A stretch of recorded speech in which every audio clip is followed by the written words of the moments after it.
Earlier this year, Toni Morrison said something that changed me. After delivering the second of her 6 Harvard lectures, someone asked her a simple question. Why literature? You know the formula, she said. There's data, which becomes information, which becomes knowledge. But the step after that is wisdom. Neither one of those first 3 is sufficient.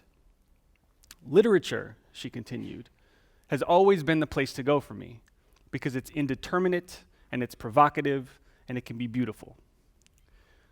I have been calling myself a data artist for a while now. I've never been sure what it means.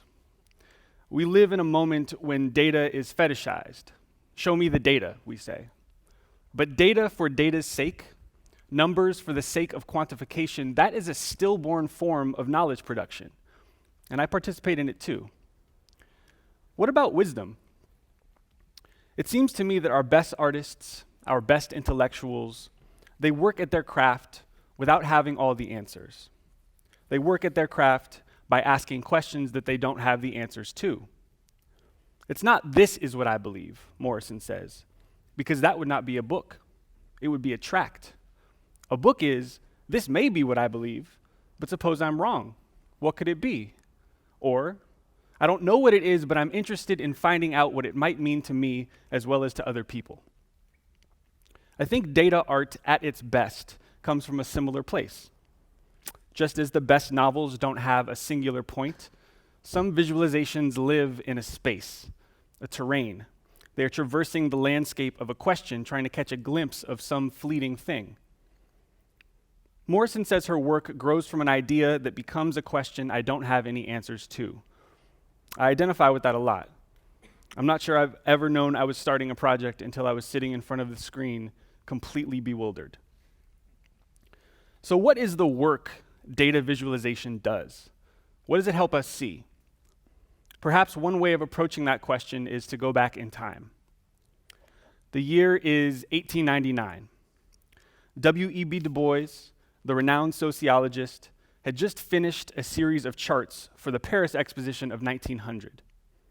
In collaboration with his students at Atlanta University, he had set out to map the contours of the color line in Georgia. He was known by many in his day to, quote, treat the facts he obtained with the delicacy of an artist. And it showed.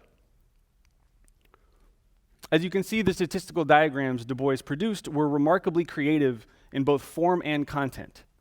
They set out to map space, to chart populations, and to sketch out a brief portrait of Black life in a time of profound vulnerability. Alex Wehelier wrote a brilliant essay last year about some of these diagrammatics and about the visual work of W.E.B. Du Bois more broadly. He asked us to think about the abstract power relations that Du Bois was attempting to visualize, particularly with regard to Blackness as an object of knowledge. Wehelier writes, by giving shape to the largely invisible forces of power that hierarchically determined who properly inhabits the space of the human and who does not, Du Bois spatialized physical characteristics of a society structured in dominance, right? So a society structured in dominance. The United States still is and may forever be a society structured in dominance. So for us, people who spend our time visualizing data, working with information, hopefully striving towards something resembling wisdom, what are the narrative spaces that might animate or open up or arrogate the abstract and in many cases muted and stubborn relations of power that structure this society? Put differently, how might we spatialize in order to better understand the socio-historical moment in which we live? I'm not sure I have an answer, but I try to make work that grapples with this question. What does the American landscape look like? If we zoom all the way out, how might we see its composite parts? How do we chart its uneven geographies? In 1790, the United States passed something called the Naturalization Act. It declared free white persons as being eligible for citizenship. 1790 was also the year of the first census, a census that produced some of the first American data. If you look closely, you'll see that it was concerned with one thing: counting everyone in the country according to race, class, and gender. It also produced some of the earliest information about American enslavement at the national level. In 1850, the census added a slave schedule and the category mulatto. The names and life worlds of human beings were again reduced to numerical values. Over the years, other categories appear and disappear. Quadroon, octoroon, Hindu. One of the first projects I ever made simply looked at the race question on every US census, since the first one in 1790. How had racial categories changed over time? If the subject of the dream is the dreamer, what does the question say about the asker? If one were to write the history of the database, specifically as it traveled through the womb of settler colonialism and slavery, where would one start? The technology of the ledger, the slave schedule, the census, the spreadsheet, these are all forms of counting analogous to the database, something that stores relational data and often implies relations of power. Or maybe you start with finance. What is the relationship between the present-day stock market, the kind that has, for all intents and purposes, annihilated time, and the market of human stock that constellated this country in places like Natchez, Mississippi, near a clearing and a fork in the road? Or fast forward 150 years, from the age of enslavement to the age of the drone. How did we go from a ledger of human stock to a database of human targets? What are the through lines in terms of landscape, geography, racialization, and surveillance? Simone Brown connects a lot of these dots and poses some important questions about narrative in her recent book, Dark Matters. Drawing a line through panopticism, she contends that the narrative of modern carcerality should begin not with the panopticon, but with the slave ship, as it was a mobile, seagoing prison at a time when the modern prison had not yet been established on land. For me, the first prison I ever saw with my own eyes was San Quentin. It was about 20 minutes from my parents' house growing up. Its stunning panoramic views, along with some of the folks I met inside, got me thinking about landscape and geography and what it would mean to visualize all of these spaces of exception at once. How do you see something as sprawling as the prison industrial complex? What does mass incarceration mean visually? If we were to zoom all the way out and focus only on these spaces of exception, what would that landscape look like? At the time these questions became salient for me, I was lucky enough to be in Jer Thorpe's course at NYU. Working with him introduced me to the world of scripts and APIs, and before long I was scraping websites for prison data.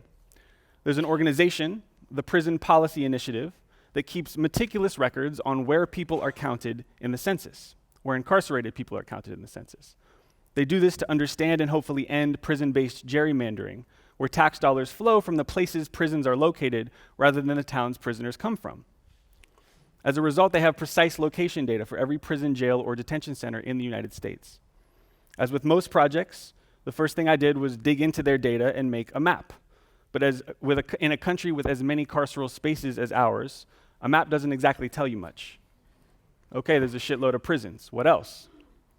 It turns out if you look at the data closely, you can pull out things like population, type of prison, latitude and longitude. So in Jer's course, we wrote a script that would just hit the Google Maps API over and over, downloading an image from each location and cycling through these data points. Before long, I had a folder full of photographs, 5,393 of them. What does the geography of incarceration in the United States look like? Here's one way to answer that question.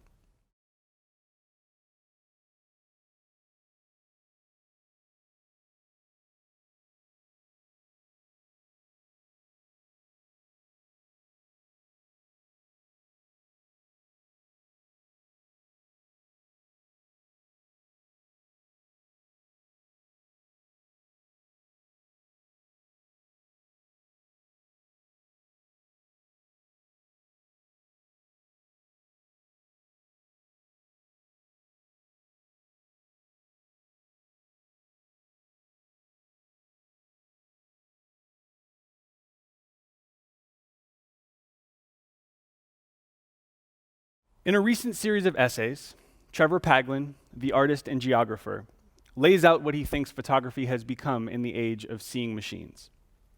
beginning from the premise that despite Instagram, despite Snapchat, despite the flood of real-time photos uploaded to Facebook or Twitter, the majority of photographs being taken today are images made by machines for other machines to see. That is a crazy idea for me to wrap my head around, right? The idea that most photos taken today will never be seen by a human eye. To explain this, he uses the example of automated license plate readers, persistent drone cameras, data feeds from clandestine spy satellites.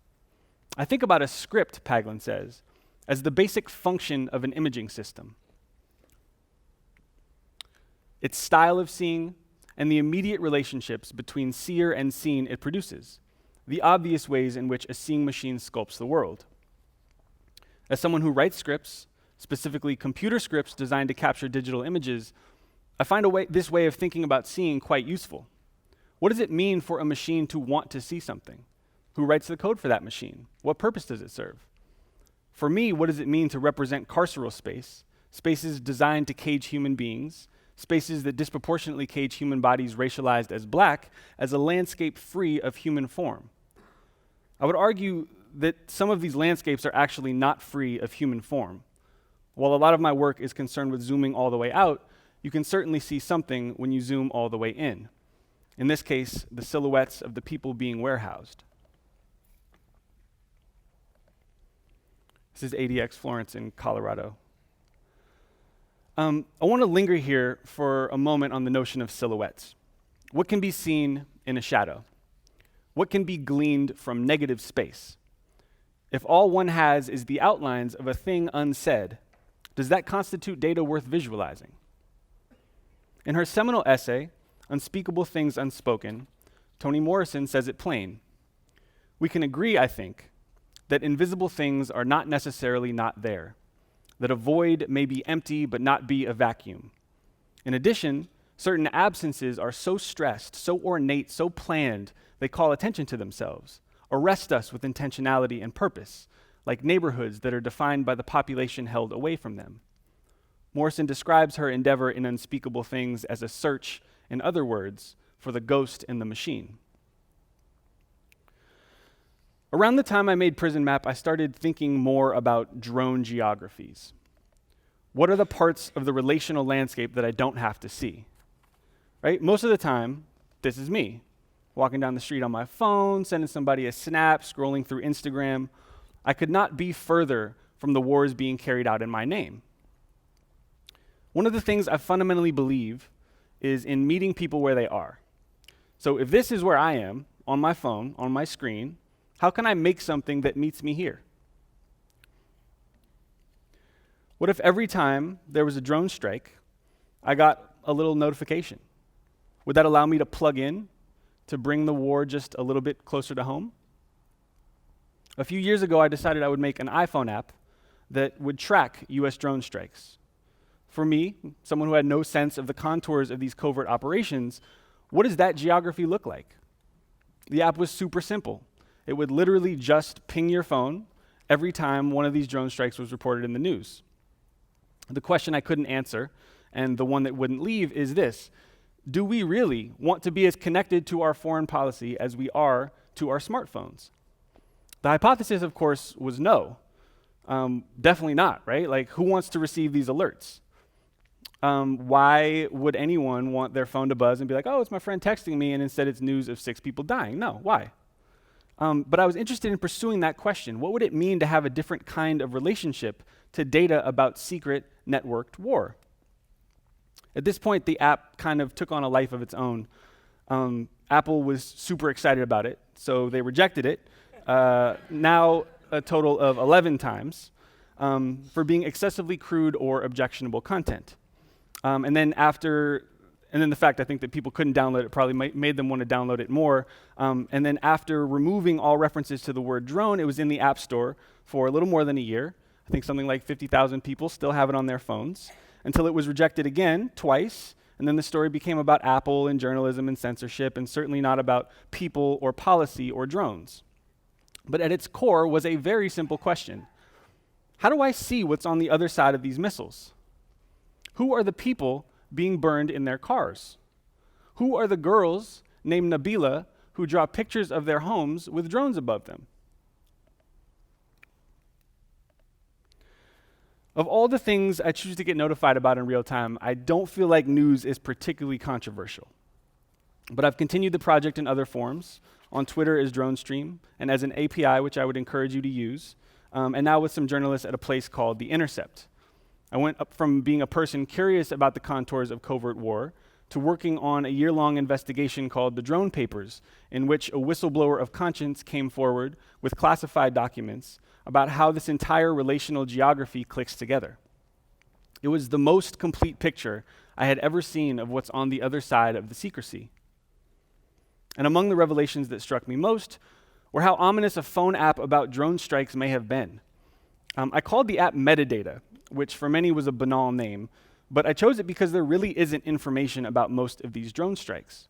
The historical archive I was assembling is essentially metadata about English language news reports, right? Most of the time, if you read these articles, you'll get a body count, maybe the name of a province, maybe a city, maybe a number of missiles, but for the most part, there's no data to speak of. There's no narrative to speak of. Thanks to this whistleblower, however, we now know how central phones are to this entire choreography. When someone is being targeted for a drone strike, the missile isn't being fired at that person. It's being fired at their phone. Through a complex process of spoofing cell towers and tricking a phone into thinking the drone is, say, AT&T, American operators are able to triangulate a person's location, lock onto it, and then fire a missile at whoever is holding that phone. Talk about a ghost in the machine. We even have pictures of what the geolocation watch list looks like. As with many databases, people are reduced to numbers in this one as well. The primary way they are listed is by IMEI and IMSI, which are the serial numbers in your phone. We also have a map of where the drones take off from, as well as linguistic revelations. Human targets are called objectives. If an objective is killed, they're called a jackpot. If the phone explodes, it's called a touchdown. If anyone else is killed, they are called EKIA, or enemies killed in action. Most of these enemies are people whose identities the United States does not know. Over a 5-month period in Afghanistan, for example, during a campaign called Haymaker, nearly 9 out of every 10 US drone strikes were not the intended target. So thanks to this whistleblower, the metadata app now has a double meaning. It is both metadata about drone strikes, and it's the completion of a feedback loop, since telephone metadata is what's used for drone targeting. When a drone explodes a phone in Pakistan, Yemen, or Somalia, you get a little notification. Just as the missile seems to come out of nowhere, so too does the news of a war far away. Working at The Intercept has also given me some other really awesome opportunities. I've been able to do more work around satellites and scripting.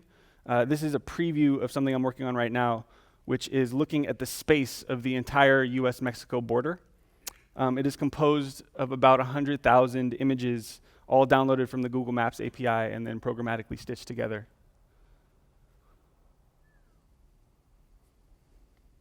Its tentative title is Best of Luck with the Wall.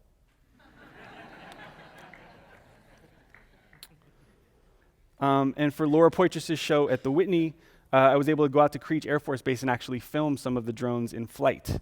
And I will never be able to forget the sound.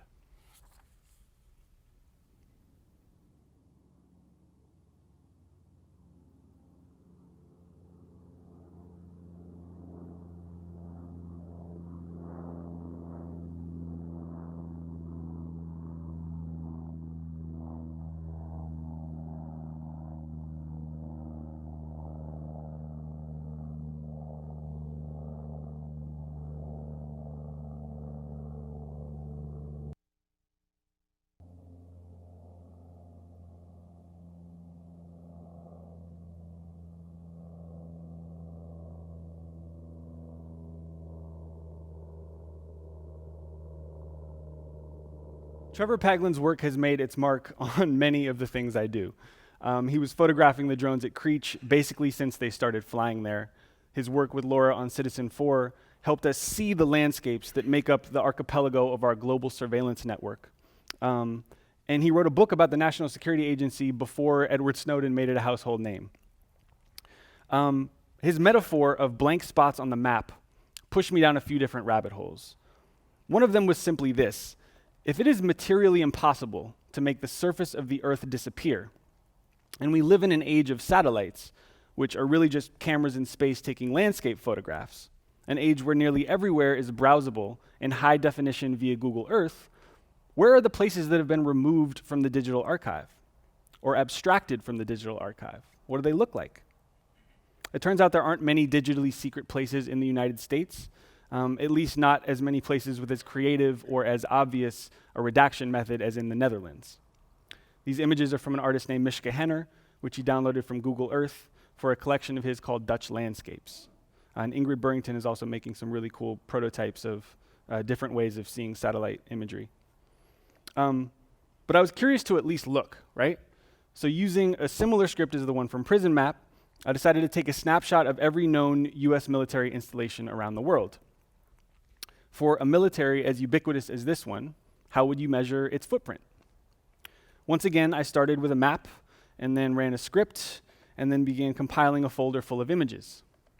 This is Kwajalein in the Marshall Islands. This is Guantanamo. This is Davis-Monthan Air Force Base in Arizona. Naval Communications Station Holt in Australia. Harvey Point in North Carolina. This is actually where the fake Osama bin Laden compound was built. As you can see, I think this was on Bing. Vocal Air Base in the Netherlands. This is how it appears on Google. This is how it appears on Bing. Manda Bay, Kenya. This is where a lot of special operations happen. Niamey, Niger. This is where a lot of surveillance drones happen, drones take off from in West Africa. Shabelle, Djibouti. This is where most of the lethal operations, drones that actually fire missiles, take off from for operations in Yemen or in Somalia. This is the new secret drone base in Somalia outside of Kismayo. And this is the secret unacknowledged CIA drone base in Saudi Arabia, which a few years ago someone found on public satellite imagery. Also, if you pull this up on Google Maps, someone, I think, accidentally geotagged some photos from the area. So these are all part of the relational geography that make up American foreign policy in 2016. What are some of the domestic equivalents? How have the tentacles of the war on terror constructed the American landscape at home? Right after 9/11, parts of the New York City Police Department began imagining itself as an intelligence agency, dispatching plainclothes detectives into communities of color all over Brooklyn, Queens, the Bronx, and beyond. Known as the Demographics Unit, their mission was to map entire communities of people and identify what it called ethnic hotspots, primarily targeting Muslims from 29 so-called ancestries of interest, most of which were just country names, one of which at the bottom was curiously American Black Muslim. The Demographics Unit created detailed files on the places where people ate, prayed, and shopped. Officers would walk into businesses, asking the store clerks questions. These are businesses like bodegas, restaurants, bookshops. Others would park outside and take pictures. So I started collecting some of their photographs. Most of them are quite banal. Everyday people doing everyday things. Others look like the all-seeing eye of Google Street View. The front of a business, a car pulling out of a parking spot, a man mid-stride walking past a mosque. All of these images were pulled from a trove of leaked documents given to the Associated Press in 2011. They now live on a website called profiling.is, which is meant to explore the visual vernacular of NYPD surveillance in the post-9/11 era. The Demographics Unit, though it was active for 9 years, is said to have never generated a single lead.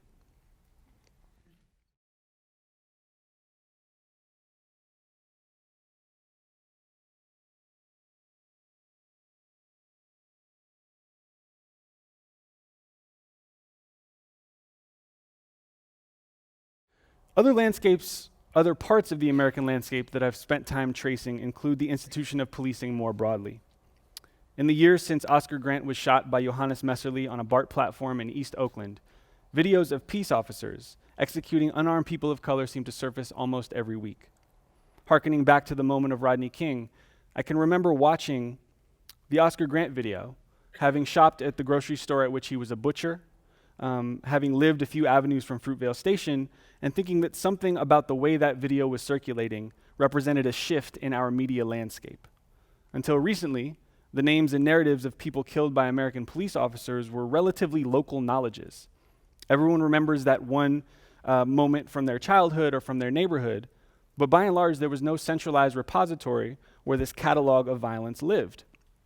Now, journalistic institutions are competing over who can do it best.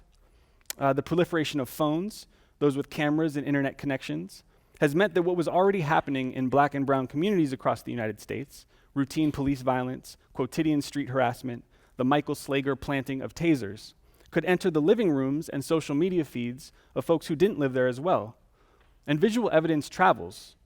The never-ending loop of Eric Garner's breath being taken away from him on camera, the sound of his voice diminishing, these things shake people to their core. They make folks shut down cities. For me, the phone as a site of intimacy, of solidarity, of unsettling news, of potential empathy, is as important as the phone as bearer of information. Sure, it gives us what Junot Diaz calls news of the world, but it also gives us our family, ephemerality, pictures of our loved ones, sexts. My phone holds the only image of my grandmother in the days before she passed. Thinking about these themes and about what it would mean to let an archive speak, I made an app that would do a similar thing as the drone app, but for police violence. It's called Archives and Absences. It's meant to visualize the landscape of police brutality in the United States. It sends you an alert every time the police end someone's life in the US. When Mike Brown's body began circulating at light speed from that spot on Canfield Drive to the phones we all keep in our pockets, something more than a media moment was happening. An organizing movement was coalescing. Folks at Blackbird, folks at BLM, folks not in traditional nonprofit organizations were standing in the streets and demanding an end to something that has been happening for a very long time. And part of me wanted to make something useful, but part of me could do nothing but listen. And then I read something that stopped me in my tracks. In thinking about what I wanted to say today, I thought a lot about negative space, the outlines of a thing unknowable or unsaid. I thought about Morrison's unspeakable things, and her search for the ghost in the machine.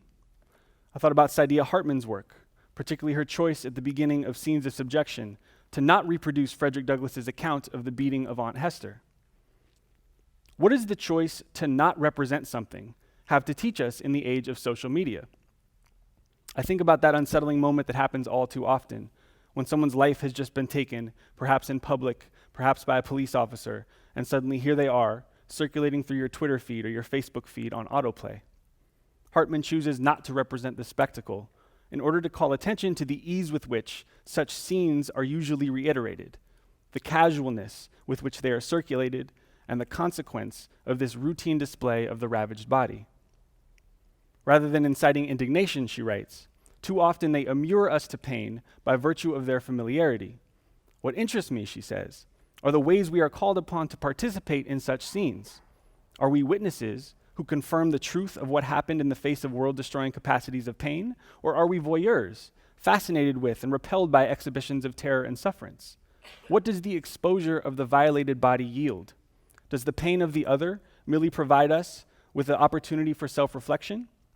At issue here is the precariousness of empathy and the uncertain line between witness and spectator. Hartman chooses instead to look elsewhere, to consider those scenes in the archive of slavery in which terror can hardly be discerned. By defamiliarizing the familiar, she writes, I hope to illuminate the terror of the mundane and quotidian rather than exploit the shocking spectacle. I find a lot of value in this way of thinking. Okay, back to wisdom. The thing Toni Morrison says comes after data, after information, after knowledge. Teju Cole is an artist who traffics in wisdom. From his visual work on Instagram, to his small fates on Twitter, even to his playlist on Spotify, and that is to say nothing of the essays, the literature, the photographs. It seems as if Cole is after a set of questions and their attendant ways of seeing that is never at rest, always in motion, always between time zones, always engaging with the blind spots. He published an essay last year called Death in the Browser tab. There you are, watching another death on video, Cole writes. In the course of ordinary life, at lunch or in bed, in a car or in the park, you are suddenly plunged into someone else's crisis, someone else's horror. It arrives, absurdly, in the midst of banal things. That is how, late one afternoon in April, I watched Walter Scott die. The footage of his death, taken by a passerby, had just been published online on the front page of the New York Times. I watched it, sitting at my desk in Brooklyn, and was stunned by it. He goes on to recount his second and third viewings of the video, in addition to his own journey to North Charleston, the site of Scott's death. In the near distance, just to the left of the paved track that bisected the grass, was a small memorial at the spot where Scott fell. This was not only the scene of a crime, it also made visible things that were not apparent in the video. The last view Scott saw, the exit from the lot, the unnerving quietness of the area, the banality of dying in a side lot off a side street in an unremarkable town. Reading this essay, it occurred to me that these kinds of journeys were possible for every person in that archive, every person whose life was ended by the police that year, every person in the Pulitzer Prize-winning database of dead folk at the Washington Post or at the Guardian, every person who is now a number in a database. How many places would appear to be like that lot, off a side street, in an unremarkable town? If you set enough tangents around a circle, Cole writes, you begin to recreate the shape of the circle itself. What is the shape of the American landscape?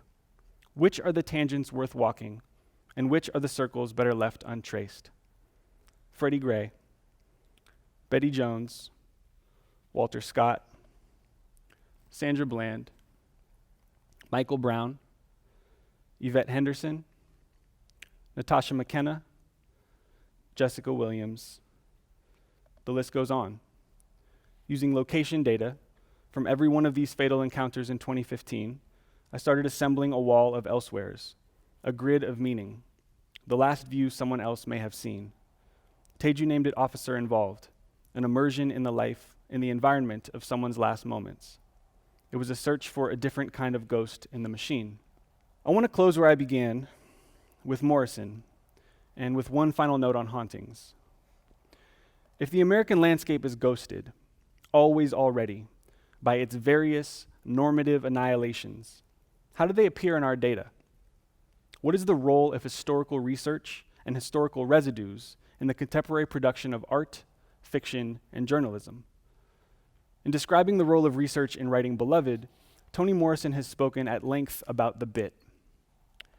In reading some of the documents, she says, I noticed frequent references to something that was never properly described, the bit. This thing was put into the mouth of slaves to punish them and shut them up without preventing them from working. I spent a long time trying to find out what it looked like, she says, but I really couldn't image the thing. Did it look like a horse's bit or what? Then I realized, she says, that describing it would never be helpful, that the reader didn't have to see it so much as feel what it felt like. I realized that this was important to imagine the bit as an active instrument, rather than simply as a curio or an historical fact. And in the same way, I wanted to show the reader what slavery felt like, rather than how it looked. I would say that this tracks closely with Morrison's choice not to read too much into the historical record about Margaret Garner, the person. In order to make way for Beloved, both the ghost and the book, it seems Morrison had to work in the garden of wisdom, or as she calls it, the controlled wilderness of narrative fiction. As people who work with data, how might we move from the mode of the visual to the terrain of feeling? How might I allow you to have a relationship with data rather than just give you something to look at? There's a passage, Morrison continues, in which Paul D says to Sethe, I never told anybody about it. I've sung about it sometimes. He tries to tell her what wearing the bit was like, but he ends up talking about a rooster that he swears smiled at him when he wore it. He felt cheapened and lessened, and that he would never be worth as much as a rooster sitting on a tub in the sunlight. Circling around Paul D, Morrison has Sethe continue the tangent, centering in on the circle. And I'll close with this passage. Sethe knew that the circle she was making around the room, him, the subject, would remain one, that she could never close in, pin it down for anybody who had to ask. If they didn't get it right off, she could never explain. Because the truth was simple, not a long, drawn-out record of flowered shifts, tree cages, selfishness, ankle ropes, and wells. Simple. She was squatting in the garden, and when she saw them coming and recognized school teacher's hat, she heard wings. Little hummingbirds stuck their needle beaks right through her headcloth into her hair and beat their wings. And if she thought anything, it was no, no, no, no, no, no, no. Simple. She just flew, collected every bit of life she had made, all the parts of her that were precious and fine and beautiful, and carried, pushed, dragged them through the veil, out, away, over there, where no one could hurt them, over there, outside this place, where they would be safe. And the hummingbird wings beat on. Thank you.